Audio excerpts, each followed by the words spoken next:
Are you having a hard time getting your child or clients potty trained? I'm Dr. Mary Barbera, and today's episode, we are covering 5 easy steps to get started or restarted with potty training for kids with autism and toddlers with developmental delays.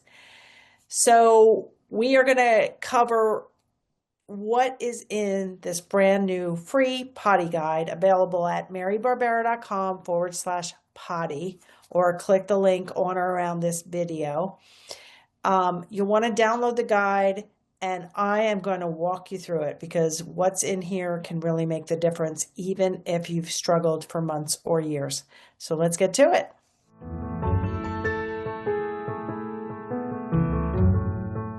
Okay, we have done a ton of potty training content over the past decade, which when I've been selling courses online.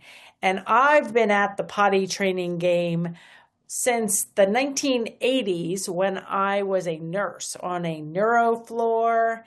Then I was working in a rehab setting with head injury patients and spinal cord injury patients, and where bowel and bladder problems were rampant. So when I hit the autism world in the late 1990s, when my firstborn son Lucas was diagnosed with autism, I had all that nursing background in terms of potty training. So I have been called the potty queen. I maintain my RN license. I'm a behavior analyst at the doctoral level. I'm a mom to 2 adult sons, and I have been potty training and writing and speaking about potty training. Both of my books, my newest book, Turn Autism Around, and my old book, The Verbal Behavior Approach, both have potty chapters. I would definitely read the new book versus the old book for all kinds of newer information, but definitely some of the potty training advice in my first book was published in 2007. I would not recommend a few things in there that I do differently. And one of the things is I use a very positive approach.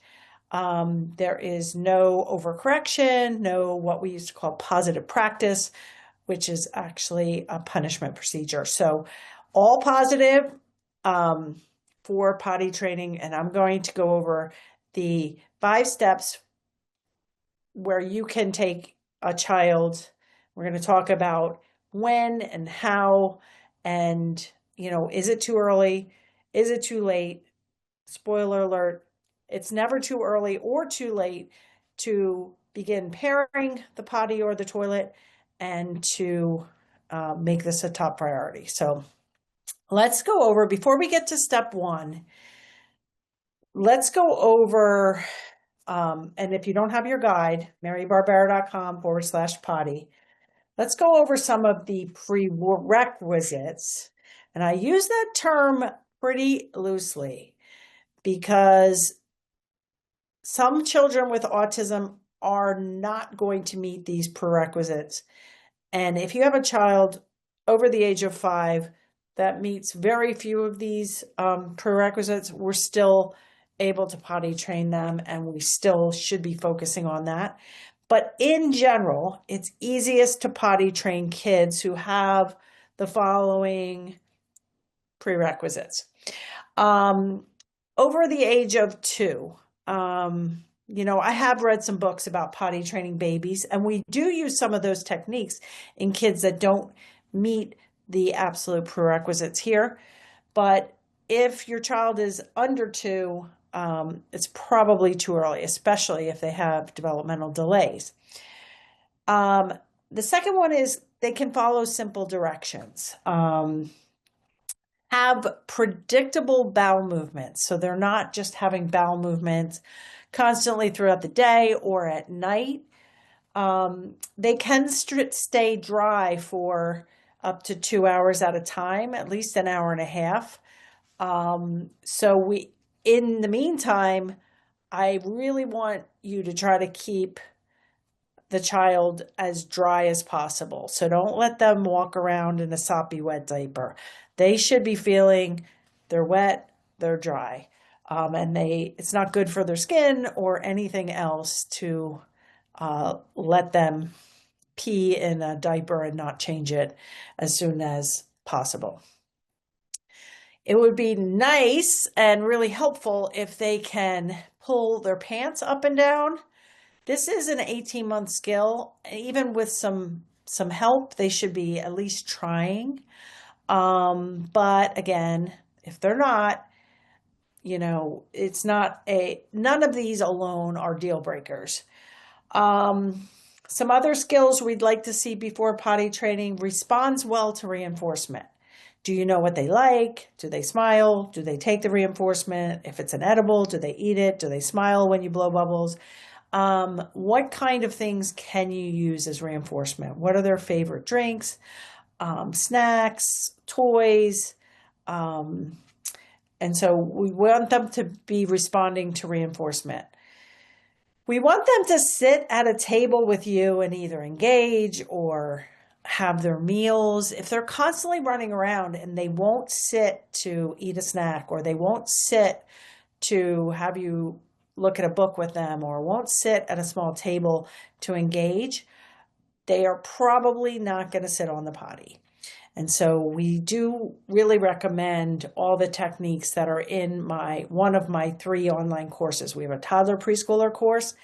We have a school age course to help kids over 6.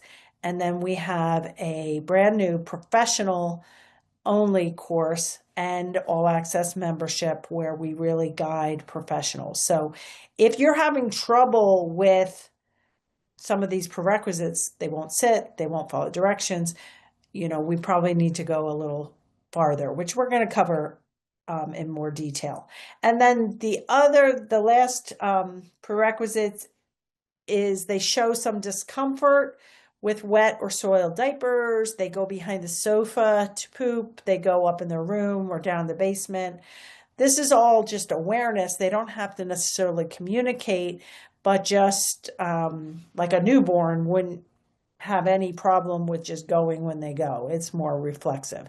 So a toddler, preschooler, young child, it would be helpful to have them noticing that they're wet. If they come over and, touch their diaper or, indicate, bring you a diaper to change them, that's really, really great and shows a huge awareness, which is awesome. And like I said, if you have a child that's over the age of 5, studies have shown that we can potty train pretty much any child. Doesn't depend on their level of intellectual disability. I mean, there are kids that are in wheelchairs that have bladder and bowel issues that I can't say 100%, but if a child is walking and talking and responding to reinforcement, even if they're not talking, but just responding to their environment, we can pretty much get them potty trained. It might take a lot of effort, but we can definitely do it. Okay, so let's go over the 5 steps. Step number 1 is you do an assessment. And this is across the board. We need to do an assessment so that we can figure out where the child is at, not just in terms of potty. Everybody wants to jump into the main problem, but we need to take a step back. So the Barbera Early Childhood Assessment, we call the BECA, BECA, is a free assessment. It wasn't always free. It is now free. You want to take the BECA. You can go to marybarbera.com/assessment to take the BECA. It will give you scores in self-care, picky eating, sleeping, potty training, grooming, and dressing, pulling pants up and down, for instance, washing hands, those kinds of skills, which are going to be really important for potty training. So you get a score in self-care for the child, you get a score in language and learning skills, and you get another score, a 3rd score in problem behaviors. And that assessment, the BECA assessment, can be done in 10 minutes or less. It's really helpful if you have the parent or a parent and professional team do the BECA assessment together. And that will really give you some indication on all these other prerequisites, sitting at a table, following directions, pulling pants up and down, and you'll have your baseline. So once you have your Becca, you're also going to assess potty. Have they ever peed on the toilet? Have they ever pooped? Do they indicate that they're wet? Do they go behind the sofa? Those kind of assessments. Have you tried? How many times have you tried? What have you tried to get your child potty trained? Because obviously, if the child's not potty trained, all the trying in the world isn't helping, and we need a step-by-step system. So step one is definitely do an assessment, and that's all outlined on a whole page here. And it says, remember, potty training is a skill, not a race. And so for some kids with autism or developmental delays or any kind of disorder, it may take weeks or months or years, but it doesn't have to. And especially if a child is walking and talking and responding to reinforcement, it should not take that long. We have a high touch coaching participant right now, and she had a couple false starts with her 3.5-year-old daughter, and she used these techniques that I'm going to go over, and she got some coaching on top of it, and she was able to just potty train her daughter just recently in just 1 week. So there is hope. It doesn't necessarily mean your child is going to go that fast, though. So be patient. Step number one is assessment. Step number two is start early prep. As I said, it's never too early or too late to start or restart pairing and potty training. It might be too early to start actual intensive potty training for a newly turned 2-year-old or a 2.5-year-old or 3-year-old, because you have to think not just of their actual age, but if their language ability is much younger, their ability to follow directions and respond to their environment is severely delayed. Like for my son Lucas, he was 3, but his language ability was more like a 1-year-old. So we have to take that into consideration, and it might be too early to start intensive potty training, but it's not too early to pair the potty, to pair the little table and chairs, to work on pulling up and down their pants over a diaper, to, doing hand washing. And I have a free bonus video on hand washing we can link in the show notes. So we're going to have to, start somewhere, and that somewhere is usually, we're going to talk about what materials you need, but having times of the day when the child does sit on the toilet, at least for 5 minutes or 2 minutes. It might start out with seconds, but we need some sitting. And you might say, well, I have a boy, they can stand. No. That's one of my biggest tips is boys need to sit to pee until they are fully trained for pee and poop. I'm going to do a blog soon on one of the problems I see with older kids, older boys, who are pee trained, but still ask for a diaper or still are not poop trained because they were allowed to stand to pee. If your boy is already standing to pee and having success, maybe they stand to pee, but then part of the routine, at least during intervals when you think there's a high likelihood of pooping, they will sit too, because we need to have them sit to learn to relax, to pee, and then to poop. So starting early prep with scheduled sits, extra fluids, and I, as a registered nurse and a behavior analyst, I do not believe that we should do an all or nothing right out of the gate. Oh, we're starting potty training, no pull-ups, just underwear. No, it makes a mess of everything. It makes a mess of your sofa, your rug, the car seat. We want the child to be successful, and we don't need the potty training experience to be punishing to parents. So I have a gradual fading out of pull-ups, and some kids do need, to just put underwear on. And I've had one family that went to the dollar store and she got some shower curtain liners, and she just lined them out into the living room so that if the child was in their underwear and peed, it wouldn't hurt the carpet.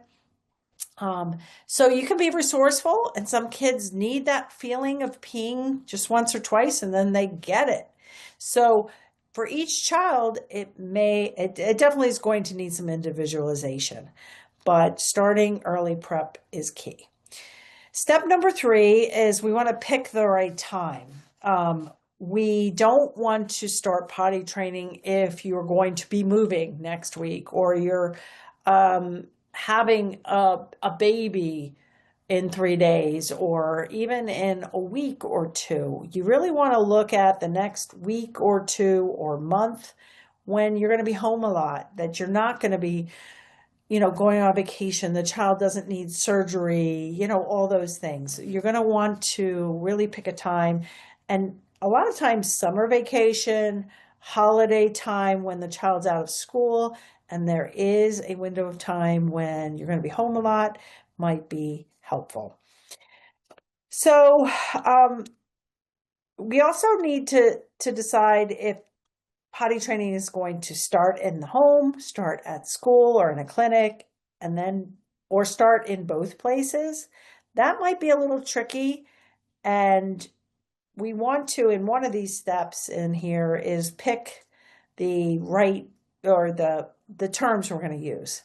So if one person says poo, one person says poop, one person says poo-poo, one person says bowel movement, you can see how that, for a child who's language delayed, can get really confusing. So if a child is younger than 5, I always say potty. But if the child's over 5, and if you're from a different country, you obviously can pick whatever you think is appropriate. But if you are starting some pretty serious potty training after the age of 5, I would go with toilet or bathroom versus potty, because then that's another switch in language that we have to do. Okay, step number 4 is gathering materials. I used to recommend the little Fisher-Price frog potty, which was a little potty for little kids. I still don't hate that idea for very small children, like 2 or 3, but boys can pee over the top. And then we have to make that transition from the small potty to the regular bathroom. So now I am much more into picking materials with a toilet ring insert, which is pictured on the front of the guide. Again, you can get the guide at marybarbera.com/potty. So it could be a toilet ring like that. And don't forget step stool, which is part of our materials, because children and adults really need to have their feet not dangling, but secure. The whole squatty potty, for instance, was a huge breakthrough for adults to have bowel movements easier. And speaking of bowel movements, I did another podcast a couple of years ago with Dr. Steve Hodges, who's a pediatric gastroenterologist. He's a pediatric urologist, which is a pee doctor, yet 99% of what he does is treat kids with pee accidents and poop problems. And he is under the impression that in over 95% of the cases, if you have ongoing wetting issues, ongoing nighttime training issues, ongoing poop smears, he has found that 90 to 95% of the time, it is related to constipation. And he has a whole system. He's got a couple books. I interviewed him. We will link that in the show notes. He is a wealth of information. So in addition to, and we're still on step 4, the toilet ring, the step stool. Sometimes they have those contraptions that are all in one with the stool, with the toilet insert and the steps all in one. You'll need probably some potty books, visuals, videos that the child likes about potty training. A timer or alarm. I like to use a freestanding timer versus on your phone. And keep that in the bathroom. So if we can say, okay, let's sit for 5 minutes, and you can set either a regular timer or they have those visual timers, which are nice. You're not going to be able to start there. Most kids won't sit for 5 minutes at a time, but you might start with just a few seconds, or let's count to 10 and mommy's going to hold you and we're going to sing a song, or we're going to count to 10, or we're going to count to 100. You'll probably need some data sheets or at least a calendar to know that, hey, we're working on every hour schedule, or we had success with a bowel movement first thing in the morning, or whatever the situation is. My calendar system, I have a calendar blog, which that is the minimum you're going to do data-wise. We have some potty sheets within our course. We have 2 bonus videos within our courses, one for more basic potty training and one for lingering problems that often come up. You'll need reinforcers, not for just potty, but for everything. So we like to kind of get some strong reinforcers that are just for potty training in the middle of potty training, and easy on, easy off clothing. This is not the time for fancy things with snaps and buttons.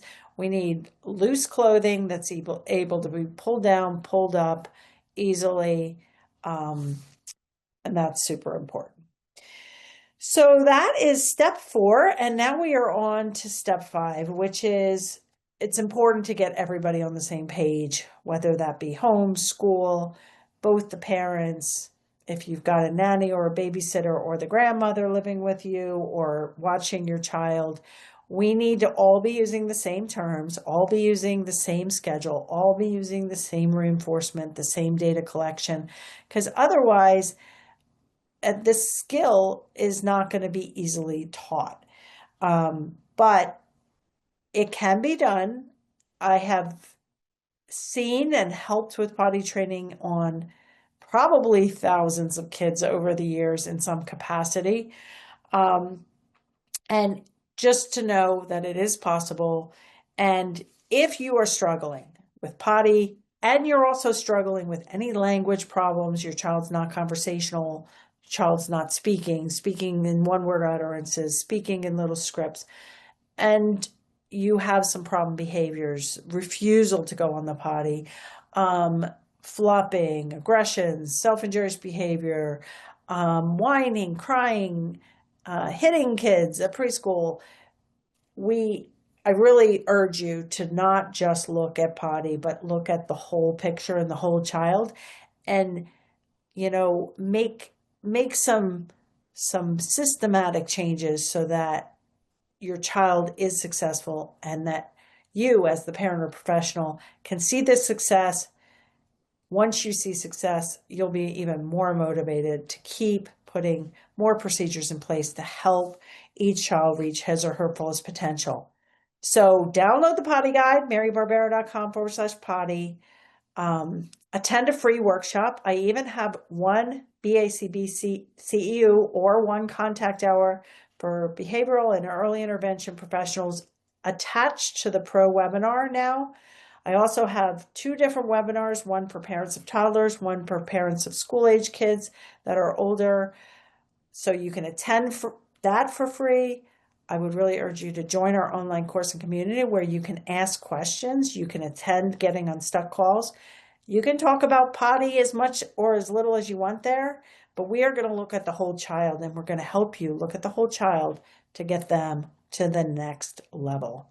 So check out all the show notes for all the other potty advice, but don't swim around in free information. Dive in, read this 7 pages. Read this 7-page potty guide and get to it. And if you have trouble, dive in deeper, join our online coursing community where we can help you get your child or clients potty trained quickly with less stress. So hope you loved that episode. Check out all the details below, and I'll see you right here next time.